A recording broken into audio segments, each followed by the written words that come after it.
గోంగూర ఇష్టమా chicken curry ఇష్టమా అంటే నేనైతే గోంగూరనే ఇష్టము అంటాను. ఎందుకంటే అంత పిచ్చి అనమాట నాకు. చిన్నప్పటి నుంచి అయినా అంతే.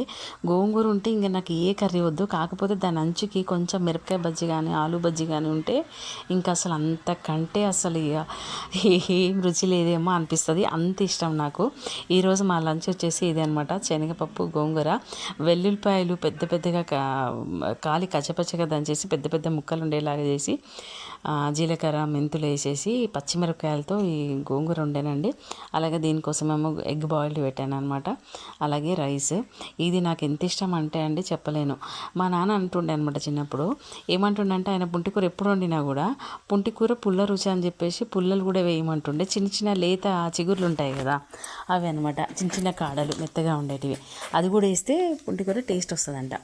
ఇంకా ఇదైతే మా లంచ్. మీరేం లంచ్ చేశారు కామెంట్ చేయండి. అలాగే ఈ జ్యూస్ వచ్చేసి బీట్రూట్తో జ్యూస్ చేసినాను. ఈ జ్యూస్ చేసిన ఎలా చేసినా ఏంది దేనికోసం మంచిది అనేది నెక్స్ట్ వీడియోలో చెప్తాను. తప్పకుండా వీడియో చూడండి. మీ లంచ్ ఏందో కామెంట్ చేయండి. ఓకే మరి బాయ్ అండి అందరికీ.